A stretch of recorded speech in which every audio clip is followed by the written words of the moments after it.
All right. Good morning, everyone. Good morning, all. Thank you for joining us and welcome to the International Service Learning Forum. My name is Caleb Sy, and I would like to welcome you to this session, Building the Foundation for Service Learning by Youth for Youth. So let me tell you a little bit about myself. As stated earlier, my name is Caleb Sy. I am a senior here at East High School located in Memphis, Tennessee. Go Mustangs. I'm a member of the NYLC Youth Advisory Board, and I'll kick it down south to my colleague, Rafiel. Hey everyone, thanks Caleb. I'm excited to be with you all today. A little bit more about me is that I'm Rafiel Castillo. I'm a sophomore at the Masters Academy down here in Orlando, Florida. And for fun, my favorite dessert is apple pie with ice cream. Back to you, Caleb. Thanks, Rafiel. I will have to say my grandmother, she actually, in fact, cooked apple pie last night, so can't wait to get home to that. So thank you, Rafiel. So you've heard a little bit about us, so I would like to get to know you guys, who's in the room, who's on this call, I should say. So please feel free to open up the chat box and tell us a little bit about yourself. What's your name and where are you from? And if you're still in school, what grade are you in?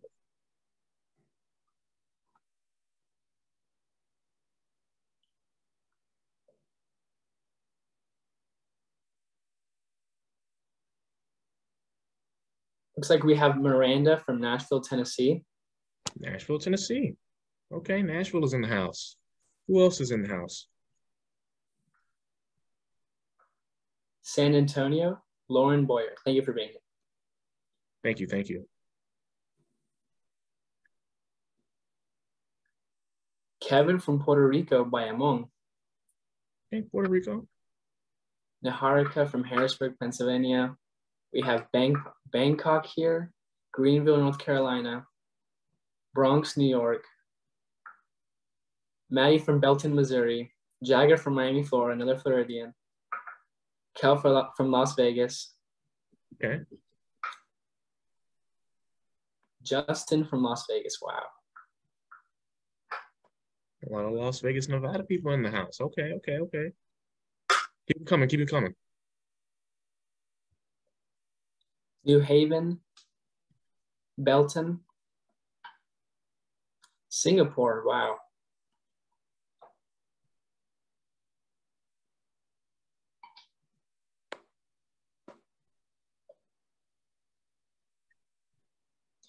California as well. Just to do a little housekeeping, if you can please keep your camera on and your microphone muted, feel free to ask questions in the chat and be prepared to participate in group activities such as the jam boards and the group sessions. All right, and a little bit about NYLC. What is NYLC? So NYLC is based in St. Paul, Minnesota, where it has been developing young leaders, supporting educators, and advancing the field of service learning for almost 40 years. Our mission is to create a more just, sustainable, and peaceful world with young people, their schools, and communities through service learning. What really is exciting about the work as a youth partner with NYLC is a collaboration with other youth across the country. As stated earlier, Rafiel, I'm from Memphis, Tennessee, and Rafiel is from Orlando. Of course, we have two different distinct communities, but we're able to come together around service learning and to advance that across the nation and of course, across the world. So I'm glad to meet Rafiel. So yeah, we can just kick it along. So let's get started. With the rest of the time remaining today, we're going to touch three main things, which is service learning versus community service, the service learning standards and the I part, and then a Q&A session if anyone has questions towards the end. Okay, so thank you. So as Rafiel stated, we're going to go through some definitions here.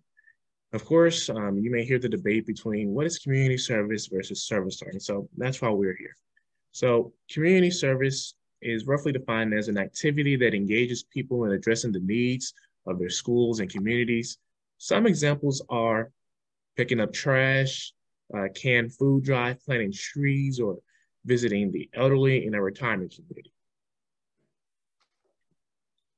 Service learning is different. It's an approach to teaching and learning in which students use academic knowledge and skills to address genuine community needs. What that means is that it's really about understanding the cause of some of the issues that our world deals with, investigating more about the issue, planning a project based on what we find through our investigation. Some examples can be not just holding a food drive, but learning about what people need for a balanced diet, or what are some things that the food shelf needs. Are there foods that are more important based on the food shelf, which serves adults or youth? That makes what kind of action you take.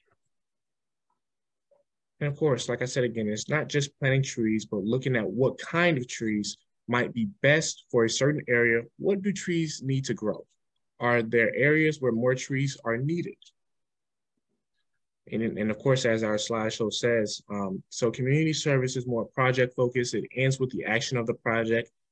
A little bit more or less room for youth voice and input, and it's not really measurable and no reflective process. Whereas service learning, there's more connection to the learning process. There's an emphasis on youth voice. There's progress monitoring. There's a reflection stage, and it's measurable. Now we're going to watch a great example of service learning in effect.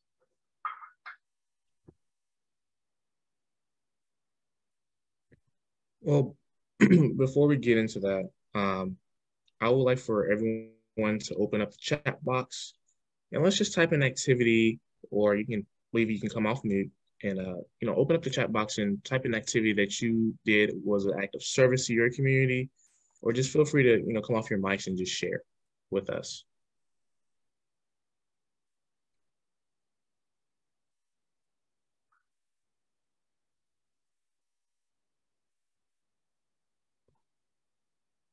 And hey, Rafiel, do you mind monitoring the chat for me?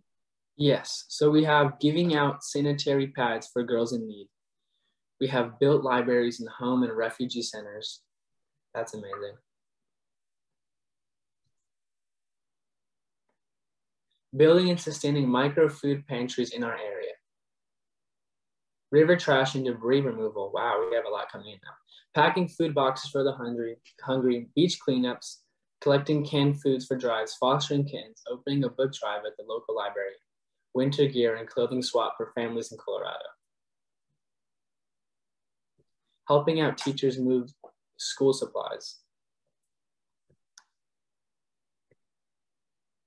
Nice. It's always good to see, of course, youth, like, you and I, Rafael, they're, in the community doing the work, which is very important because, of course, we are the leaders of today and tomorrow. So, thank you guys for, showing up and, coming in and sharing with us, you guys' ideas and the different initiatives you guys are a part of. So just keep them coming, trickling a little bit. And now we are going to go through the I-part process, I believe, of service learning. So, of course, service learning is not a process. Well, it's a process, I'm sorry. It's not just a project. So, well, we're going to the video. Can you guys hear the video?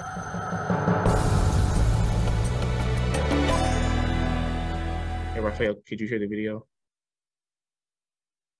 Yes, we can, yeah. Okay. Whoops, sorry.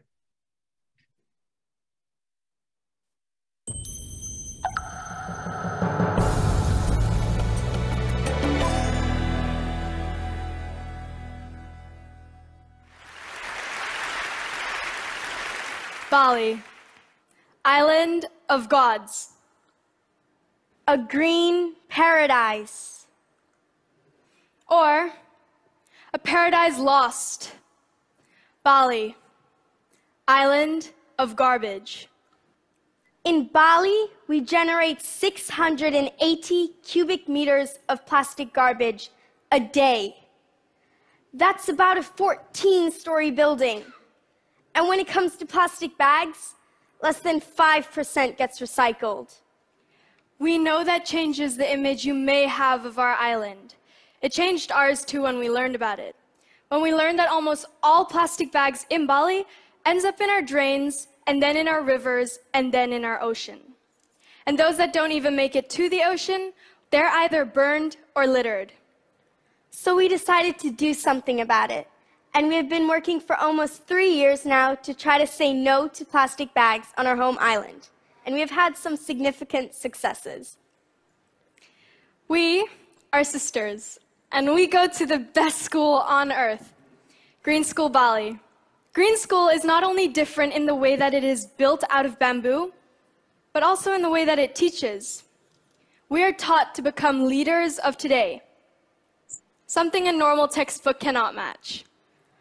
One day, we had a lesson in class where we learned about significant people, like Nelson Mandela, Lady Diana, and Mahatma Gandhi. Walking home that day, we agreed that we also wanted to be significant. Why should we wait until we were grown up to be significant? We wanted to do something now. Sitting on the sofa that night, we brainstormed and thought of all the issues facing Bali. And one thing that stood out to us the most was the plastic garbage. But that is a huge problem. So we looked into what was a realistic target for us kids: plastic bags. And the idea was born. We started researching, and let's just say the more we learned, there was nothing good about plastic bags. And you know what? We don't even need them. We were really inspired by the efforts to say no to plastic bags in many other places. From Hawaii to Rwanda and to several cities like Oakland and Dublin. And so the idea turned into the launch of Bye Plastic Bags. In the years that we have been campaigning, we have learned a lot. Lesson number 1, you cannot do it all by yourself. You need a big team of like-minded kids, and so we formed the Bye Plastic Bags crew. The volunteer team includes children from all over the island, from both international and local schools. And together with them, we started a multi-layered approach based on an on- and offline signature petition, educational and inspirational presentations at schools. We raise general awareness at markets, festivals, beach cleanups. And last but not least, we distribute alternative bags. Bags like net bags, recycled newspaper bags, or 100% organic material bags, all made by local initiatives on the island. We run a pilot village home of 800 families. The village mayor was our first friend, and he loved our t-shirts, so that helped. We focused on making the customers aware, because that's where the change needs to happen. The village is already 2/3 along the way of becoming plastic bag free. Our first attempts to get the government of Bali on board failed. So we thought, a petition with 1 million signatures, they can't ignore us, right? Right. But who would have guessed 1 million signatures is like 1,000 times 1,000? We got stuck. Till we learned lesson number 2. Think outside the box. Someone mentioned that the Bali airport handles 16 million arrivals and departures a year. But how do we get into the airport? And here comes lesson number 3, persistence. Off we headed to the airport. We got past the janitor, and then it was his boss's boss, and then the assistant office manager, and then the office manager, and then we got shuffled down 2 levels and thought, well, here comes the janitor again. And after several days knocking on doors and just being kids on a mission, we finally got to the commercial manager of Bali airports. And we gave him the bioplastic bag speech, and being a very nice man, he said, "I cannot believe what I'm about to say, but I'm going to give you authorization to collect signatures behind customs and immigration."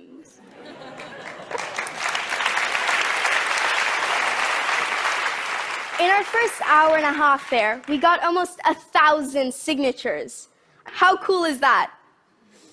Lesson number 4, you need champions at all levels of society, from students to commercial managers to famous people.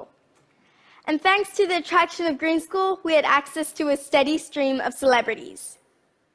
Ban Ki-moon taught us that Secretary Generals of the United Nations don't sign petitions, even if kids ask nicely.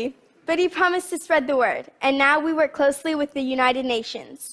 Jane Goodall taught us the power of a people's network. She started with just one Roots and Shoots group, and now she has 4,000 groups around the world. We are one of them. She's a real inspiration. If you're a fellow Rotarian, nice to meet you. We are Interactors, the youngest department of Rotary International.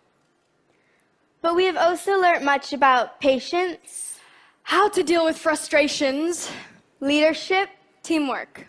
friendship, We learned more about the Balinese and their culture. and we learned about the importance of commitment. It's not always easy. Sometimes it does get a little bit hard to walk your talk. But last year, we did exactly that. We went to India to give a talk, and our parents took us to visit the former private house of Mahatma Gandhi. We learned about the power of hunger strikes he did to reach his goals. Yes, by the end of the tour, when we met our parents again, we both made a decision and said we're going on a hunger strike. And you can probably imagine their faces. It took a lot of convincing, and not only to our parents, but to our friends and to our teachers as well.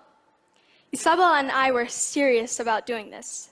So we met with a nutritionist, and we came up with a compromise of not eating from sunrise to sunset every day until the governor of Bali would agree to meet with us to talk about how to stop plastic bags on Bali. Our Moga Makan, as it is called in Bahasa Indonesia, started. We used social media to support our goal, and already on day 2, police started to come at our home and school. What were these 2 girls doing? We knew we weren't making the governor look his best by doing this food strike. We could have gone to jail. But hey, it worked. 24 hours later, we were picked up from school and escorted to the office of the governor. And there he was, waiting for us to meet and speak, being all supportive and thankful for our willingness to care for the beauty and the environment of Bali. He signed a promise to help the people of Bali say no to plastic bags, and we are now friends, and on a regular basis, we remind him and his team of the promises he has made. And indeed, recently he stated and committed that Bali will be plastic bag free by 2018.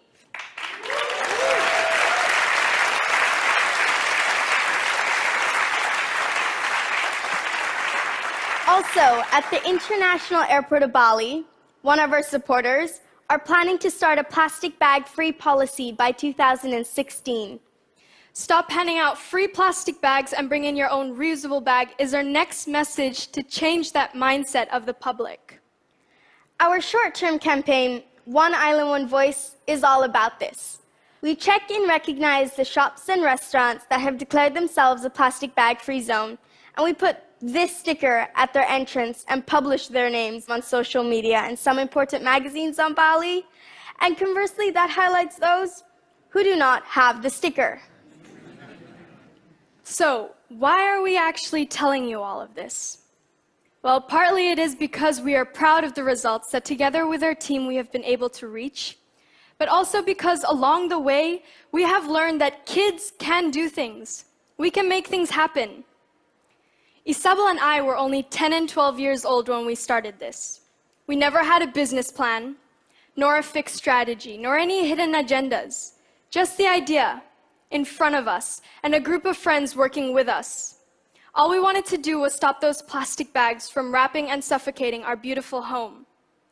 Kids have a boundless energy and a motivation to be the change the world needs.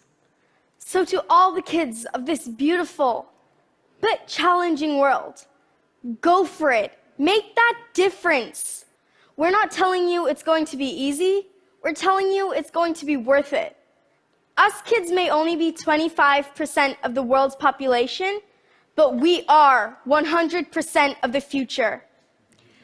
We still have a lot of work to do, but know that we will not stop until the first question asked when arriving at the Bali airports will be, "Welcome to Bali. Do you have any plastic bags to declare?" Om Shanti Shanti Shanti Om. Thank you.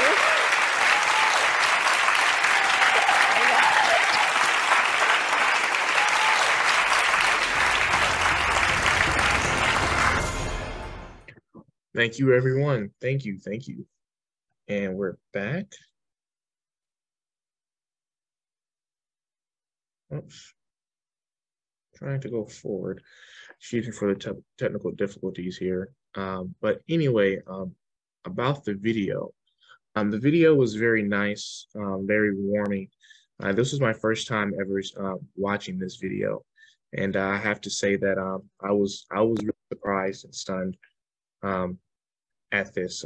So because of the simple fact that students from across the world are doing very great things, and yeah, they're just doing very great things, and I'm just ecstatic about how they were able to go through obstacles and things of that nature in order to remain victorious.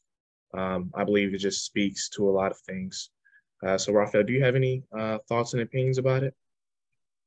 Yeah, I just thought it was amazing how they focused on a few certain things and just their persistence and the tremendous impact it had. Thanks, Rafael, man.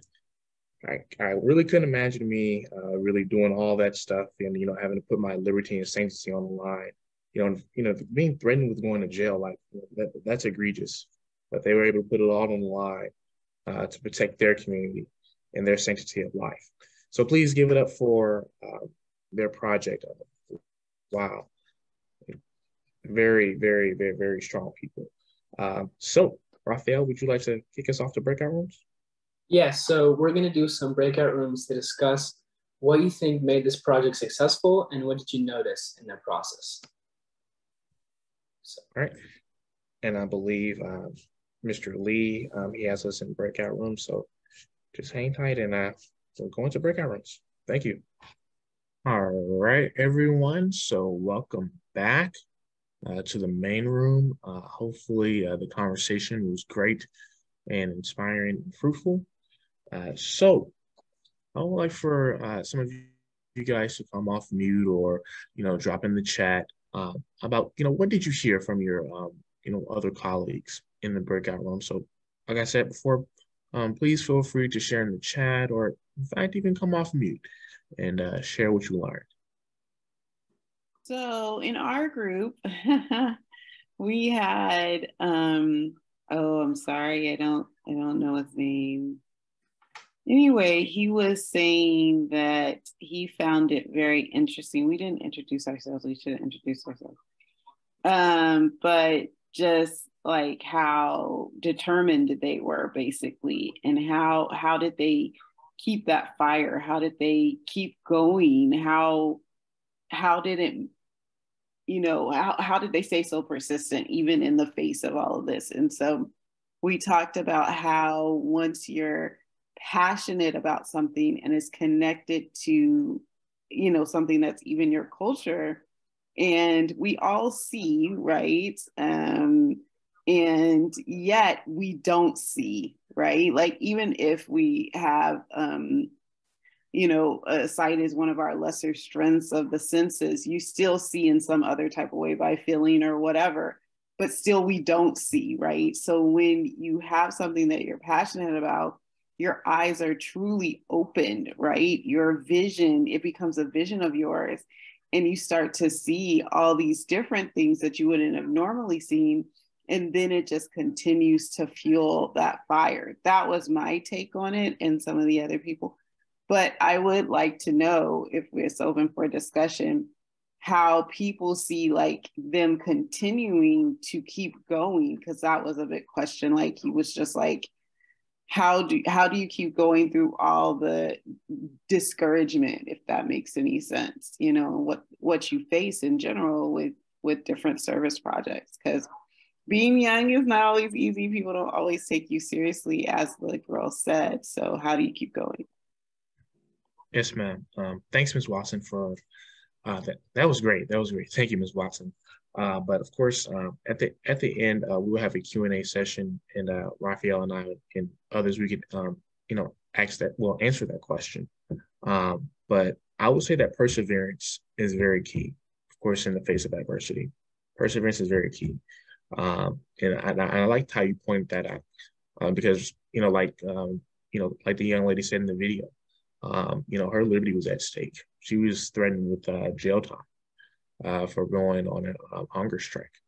so similar to how Mahatma Gandhi did in India. So perseverance is very key in the face of adversity, and taking a good stance, getting into good trouble that former Congressman John Lewis prophetically said is very key in the work. So thanks, Ms. Watson. Thanks, Ms. Watson, for that. So will anyone else like to share their thoughts and opinions about this? Yeah, I could share what BT Kasingige, I think that's how you pronounce your name. Yeah, Stekigzenge, right? Yeah, okay. Yeah, and I were chatting. Our friends couldn't get through on the mics, but she highlighted the issue in need, the very grievous issue, somewhat different in different geographical contexts, because BT, in her situation in South Africa, they don't use that much plastic as compared to in Bali, or even where I am in Singapore. So it was so stark that perhaps, as BT mentioned, that that's not, people were faced with that and they just didn't know what to do. So when someone articulated something that's in many people's heart, it just rallied more people to come alongside. Someone's got to speak what is already on someone else's heart, other people's heart. Yeah, well, I added in the conversation that they, being from one of the top schools in there, they've got access. They've got access to the right people. They've got access to the right support systems and political systems. Yeah, so adding on to what was shared earlier on, yeah, these two other points, I think, beefs it up. Thank you, Mr. Theodore, thank you for joining us from Singapore. Wow, thank you, sir. Thank you for your time. Thank you. So anyone else? Anyone else would like to share, come off mute or jump in the chat? Yes, I'd go ahead. Okay. About 3 years ago, I know right before COVID hit, we were starting a project with the Interact Club. My name is Luis Gonzalez, Los Fresnos High School. And I'm also a city council member here in town. So we did an initiative to do bottled water, pick up the bottled waters after football games and other places in town. We had businesses involved. We even had a recycling center here at the port of Bronzeville. They were going to sell us a shredder for the plastic itself, so we could shred the plastic bottles into smaller, more manageable areas to move around. The only issue that we were having is we really didn't have anywhere to give this plastic to. And I know now they make molds. They can remold plastic and do chairs and other stuff for this recycled plastic, but we didn't have that side of the production going. We only had mainly just being able to shred it, put it in boxes or bags, and it just started accumulating. So we just needed to know if there was a place to do it, but then COVID hit, so that kind of shut out everything. And it's just something that we've had in the back of our head that we want to be able to start up at some point. I know here we're here with NYLC for this project and this grant project, but I've always had that plastic. Now that I saw the video, I always had that in the back of my mind, trying to get back to that.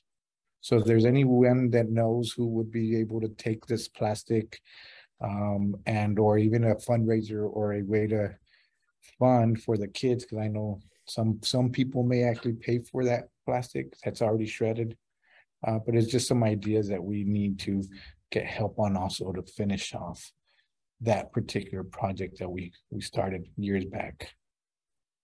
May I ask, where are you? Deep South Texas, the very tip of Texas, they're on the border between United States and Mexico, South Padre Island. We're about 15 minutes away from South Padre Island. So we have a deep port here. So we can ship things in and out. And that's how I was thinking of maybe doing shipping containers with this shredded plastic and sending it somewhere. Can you But share your contact information? I absolutely could. I'll add it onto the chat. So we have an active Interact club. It's over 200 kids. We have our high school is about 4,000 students. So we have, it's a very competitive campus. So I love it because you give these kids an opportunity and they excel every time. So I guess having 200 kids under me, the stress is giving them enough opportunity to have volunteer service time. So we're constantly putting out volunteer hours, and I'm constantly looking for the community to see what we need. We'll work with the city. Since I'm city councilman, the city will get us plants, and we'll be able to work on the nature gardens and other stuff like that. But it really helps having 200 active kids that are just searching for opportunities to put in hours. Is it part of the culture of the school that they do this service learning? Huge culture. Los Fresnos is very, it has that in itself is within our culture. We do a lot of service learning from elementary on up. And we inspire to make these kids leaders. It's a very, like I said, a very competitive high school. We AP scores are ranked among the best in the nation. We come from a Hispanic community, so a very low poverty area along the border. So they really take pride. We really take pride in making these kids excel and not have any walls placed in front of them due to language barriers, because most of the community that grows up here does learn Spanish first, but through high school and elementary, we have very good teachers that bring out the best in these kids, and I see them at the high school level, and I give them very big expectations, and they meet them every single time. So yes, it's actually a big part of what we do and how we do it with these kids is a culture that I say the junior high and elementary start them off with. I'm just blessed to have them up here ready to go. Thank you, Mr. Gonzalez. Thank you. And I have to really applaud your work down in Texas because, of course, youth can do the work, but it really will have to take adults for, like Ms. Watson said earlier, for support and things of that nature. Because oftentimes the only people that we have to turn to is our parents and the adults in the room. When, of course, we get shot down from, all four corners, we only have, adults and specifically our parents to lean on and, climb upon. So thank you. Thank you, Mr. Gonzalez, for sharing your contact information. And thank you, Mrs. Martin, for being so gracious in order to connect with Mr. Gonzalez. And I applaud your work down there. Here is his chat. Okay.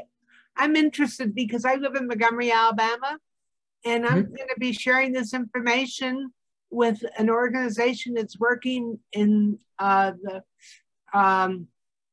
West Montgomery, which is where a lot of minority families live. And we have a litter problem in the city of Montgomery, and we're the state capital. So something needs to be done to try to start the process of picking up the litter. But these young people probably would not be in a competitive high school or school.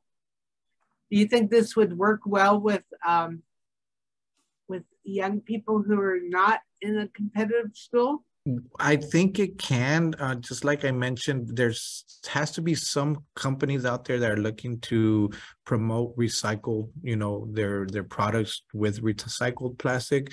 My main thing is just trying to find that connection, because it can also become a fundraiser, right? Like you could actually get paid for this plastic, especially if it's already processed and cut up into like confetti sizes, because it makes it so much easier, and the processing so much easier. So it can actually, even if it's not for competitive purposes, it can be great for fundraising purposes. I was looking at for my club, if we would be able to do something like this, we wouldn't have to worry about raising any money outside of just fun activities like a softball tournament with other Rotary clubs from the area that we can kind of gain money. But that would pretty much have been our money maker, and would have sustained our club and our size without a problem. So maybe not so much just on that end, but money wise, yeah, I would think it would be an incentive. Thank you, Mr. Gonzalez, but unfortunately we have to move on with the rest of the presentation. But thank you. So yeah, we will go on to the IPART process. This is a process that we really pride ourselves in learning here at NYLC when we're doing service learning projects across the nation and across the world, in fact. So let me see if I can. So we have the IPART process, which stands for Investigation, Planning, and Preparation, Action, Reflection, and last but not least, Demonstration. So first, we have the investigative piece. So through research and inquiry, of course, you can identify a genuine community need and its root cause. Rafiel, do you mind explaining planning and preparation? Yes. So planning and preparation is based on your initial research, and you identify a realistic and meaningful service project with clear goals, a timeline, roles, and a follow-up. And next, action. So you implement the plan through direct, indirect, or advocacy-based service. Throughout the act, you collect evidence of your project and impact. Then there's a reflection. There are a variety of cognitively challenging activities. Reflection takes place at every stage of the cycle to assist in the understanding and the connection between what is being learned and the action that's being taken. Thank you, Rafiel. And lastly, demonstration. So through the demonstration process, you showcase learning and community impact to stakeholders and supporters while making recommendations for sustainability and expansion. So next, we'll go on to what we do. So Rafiel, do you mind kicking us off with how you do your IPART process with your work? Yes, I'd love to. If you want to go to the next slide, actually. Okay. For the picture. So first, overall, I did a project with the homeless children and families in Orlando, and I partnered with the organization called the Orlando Union Rescue Mission. But to break it down into steps, first, it was the investigation stage, where I was looking around what was a need for the homeless in Orlando, but there's plenty homeless in the downtown Orlando area. And then I was researching just on the laptop, and I noticed, oh, there's a need for children and families, and there's a need for hygienical items. And so some of these people cannot buy these things, and they don't have access to them. So a group of students and I at our school, the Masters Academy, we thought, okay, well, we can just get some goodie bags. And so we called the organization and we realized, hey, what do you guys need? And they answered with us, oh, we need a toothbrush, a comb, and we need certain items. And so the investigation phase was really researching, calling the organizations and asking them what they need and how can we help them. And then after that, we went to the planning stage, which was buying all the items from Amazon or from in the stores, packing them, and planning how we were going to deliver them. Then was the action, and that's the photo you see here. That was at the summer bash fair that they had, the Orlando Union Rescue Mission. And we delivered the goodie bags to the children there, and they had the water slides and just some activities there. So we ended up volunteering there for the day. And that was a great experience. And then after that, it was really important to reflect on what we had done, to notice what was well done and also what we could have done. And now we are in the demonstration phase to make sure, how can we make this sustainable? And also, how can we implement the future improvements? Thank you, Rafiel.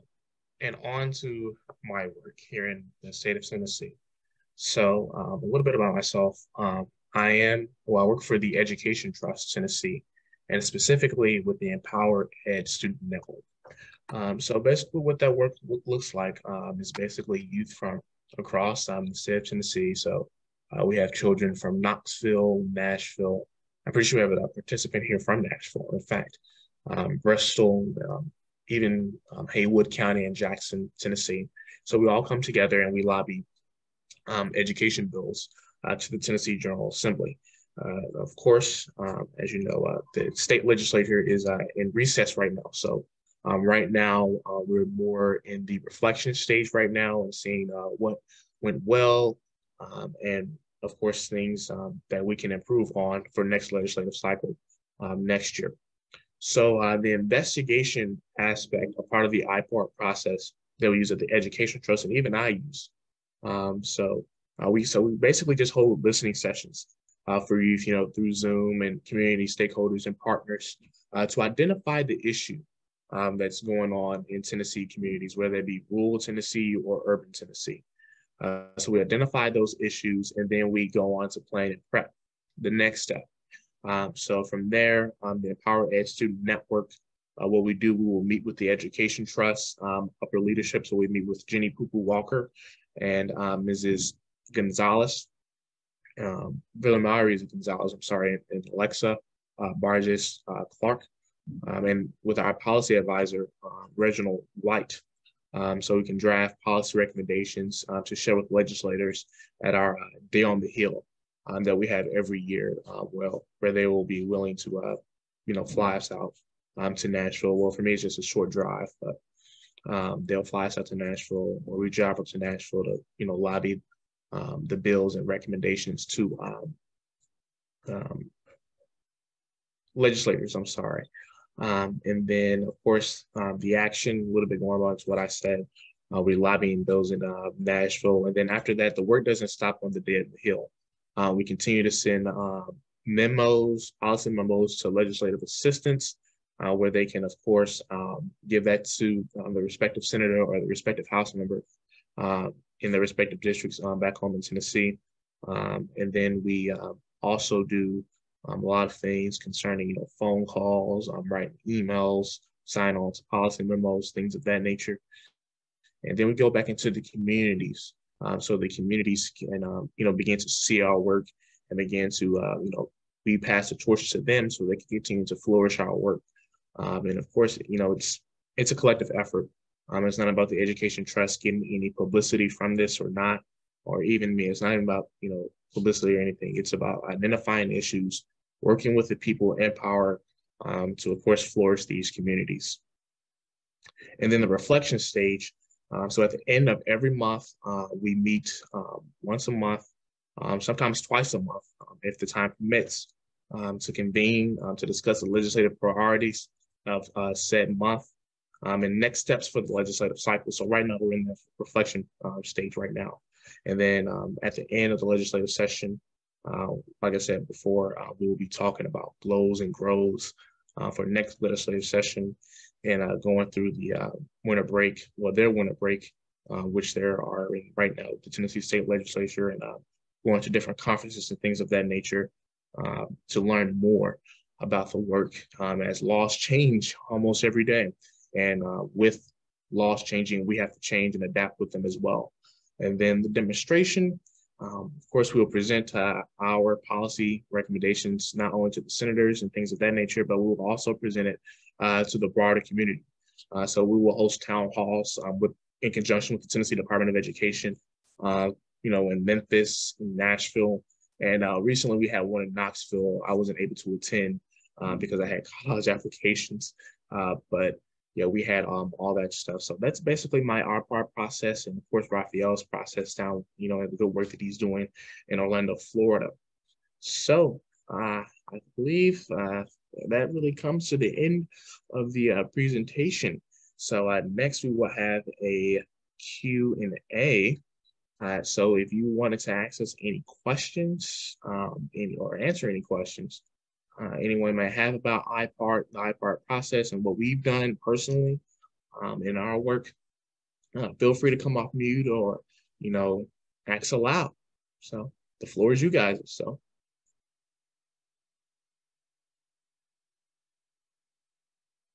I have a question. Yes, go ahead, Ms. Martin. Now, who do you work with? What organization? Yes, ma'am, Ms. Martin. It's called the Education Trust. and Tennessee. Is it state funded, or do you raise funds, or what? Yes, ma'am. So yes, we raise funds. It's not a state organization, but yeah, we raise funds. It's a 501c3 nonprofit, Yes. but we also have like a little lobbying wing with our policy director, Mr. Reginald White. He does our policy and things of that nature. And we're a branch office from the Education Trust National Office in Washington, D.C., headed by John B. King, who unsuccessfully, unfortunately, ran for governor of Maryland, and he was Obama's Secretary of Education, the first Black to have ever held that position. So. And you're the Tennessee branch of it. Yes, ma'am. And can you spell your name, please? Kaleb, Kaleb, Psy, S-Y. Caleb, we have another question in the chat. Okay, so yeah, go ahead.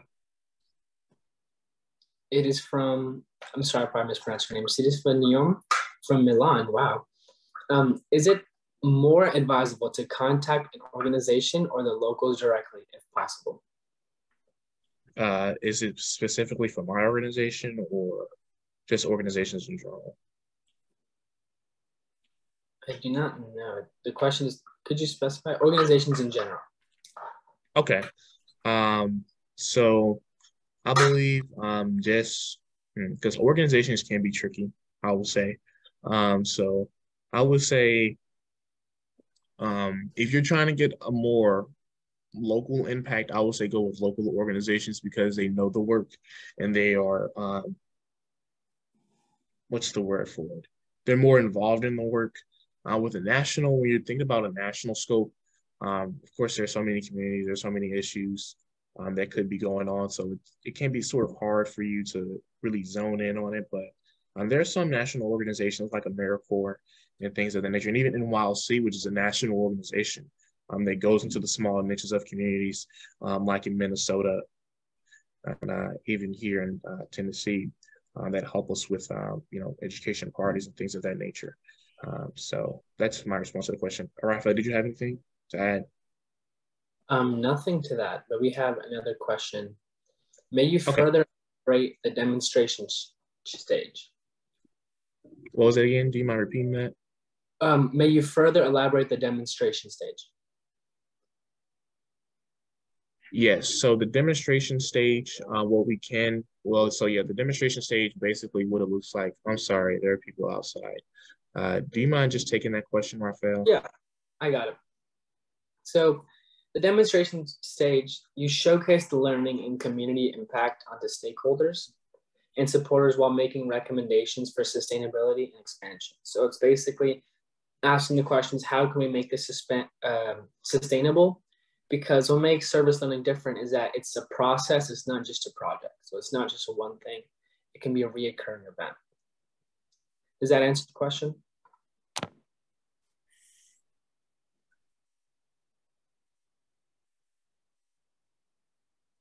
Great, okay, thank you. Thanks, Rafiel. I'm sorry, guys. There were some people outside and I didn't want to really have to yell, so you won't really hear them. But thank you, guys. And thank you, Rafiel, for bearing with me and stepping in for me for that question. So are there any more questions? Any more questions? Any more questions for us? Or just about anything? I have one here in the chat. Which way is the best to get in contact with different student leaders to converse about issues that are going on? Okay. I would say, because I do know a lot of student leaders like you, Rafiel and others, but one thing I would say is going to workshops and conferences like this. Not only do you go to conferences and workshops to learn, but you go to network, get contact information and things of that nature, and see, other youth that are doing the good, getting in the good trouble, and doing the good work. And I mean, of course, social media. Social media is everything. I don't have a social media. It's not by my parents, but just by choice. But social media, of course, like use the resources that are around you and that can connect you to people. We have people here as far as Singapore and that are here with Mr. Theodore, of course. We have people as close as inland Orlando, where Rafiel is from. So yeah, just use conferences, use your resources like social media, things of that nature to connect. So hopefully that answers your question. Rafiel, did you have anything else to add? Actually, you touched on exactly what I was going to say. So, and then I think we have one more question. What was your process in discussing and deciding which project or priority you wanted to focus on? Do you want me to answer this one? Yeah, you can go ahead. Great. So in discussing, I was working with a team of students, so it wasn't just me alone. But we were looking, first, there's always an idea, correct? And so the idea that we had was, oh, I see a need in my community, and it's the homeless. And I noticed that their hair is always scraggly, and as silly as it sounds, that they need a haircut, and many of them can't afford it. And so we researched and we were investigating about this, and we realized how it would have been a great project to do, but it may not have been realistic in the time frame. And so sometimes when you're researching and you're looking for what to do, sometimes you have to narrow down and focus on the priority. And so that, to answer your question, sometimes it's great to have amazing and be ambitious and great big goals, but it's also, you have to focus on, is it attainable in the time frame that I have with the resources that I have? And so just with the goodie bags, I focus on, okay, I can get all the resources I need quickly and I can hand them out quickly in the time frame that I have. Does that answer your question? So the main point is, okay, great, okay, thank you. Okay. So any more questions? Any last questions? None? None? Okay. None So, oh. No more. Thank you. Okay. Okay. All right. So we have the National Service Learning Conference. So if you enjoyed this session or this event today, please feel free to check out our website as we are having a 3-day conference in Nashville, Tennessee, which is home of the volunteer state where I'm based, from April 2nd through April 5th in 2023. So it is similar to this event, but it's more of a larger scale, and plus sides, it's in person. So unfortunately, there is a fee for this event, but we do offer scholarships that will contribute to registration fees. There are tons of ways to interact with the conference more than just being an attendee. So you can apply to be a showcase or a showcase presenter, or present as a lightning talk presenter if you have, and you have until November 18th to submit an application. So, and we will be done. So Rafiel, do you mind closing this out? Yes. So thank you guys for all attending today. We had an amazing session today. I want to thank you for your time. And if you have any further questions, feel free to email us there. On the slide, there's the information. You can also visit our website. And then I think we have a little bit of time between the next sessions. But thank you guys. Thank you for attending. Thank you for listening. Thank you, Caleb. Thank you.